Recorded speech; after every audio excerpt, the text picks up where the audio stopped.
Hi friends, Gulf జీవితాలు Gulf కష్టాలు ఇలా ఉంటాయి. ఎర్రటెండలో నిలబడడానికి నీడ కూడా ఉండదు. ఇలాంటి రంబల్ ఇసుక ప్రాంతాలలో పనిచేయాల్సి వస్తుంది. ఈ కష్టానికి తగ్గ ప్రతిఫలం కూడా ఇక్కడ అంత పెద్దగా ఏముండదు. ఒక్కటి ఫ్రెండ్స్, బయటి దేశాలకు అరబ్ కంట్రీస్కు రావాలంటే ముఖ్యంగా స్కిల్స్ ఉండాలి. ఏదైనా సరే స్కిల్డ్ వర్క్ తోటి వస్తేనే ఇక్కడ మంచి ఇన్కమ్ ఉంటుంది, ఇంత హార్డ్ వర్క్ తగలదు. కానీ నాలాగా లేబర్లా వస్తే మాత్రం చాలా ఇబ్బందులు ఎదుర్కొంటాల్సి వస్తుంది. పొద్దున 7 వెళ్ళి ఇప్పటిదాకా వర్క్ చేస్తూనే ఉన్నాం.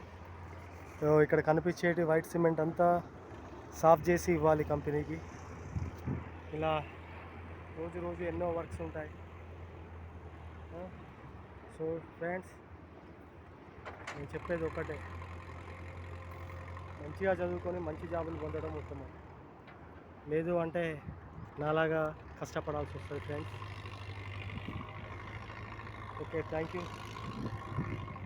ఎంతమంది మన తెలంగాణ ఆంధ్రప్రదేశ్ వాళ్ళు ఉన్నారో ఒకసారి లైక్ చేసి సబ్స్క్రైబ్ చేయండి నాకు, ప్లీజ్ ఫ్రెండ్స్.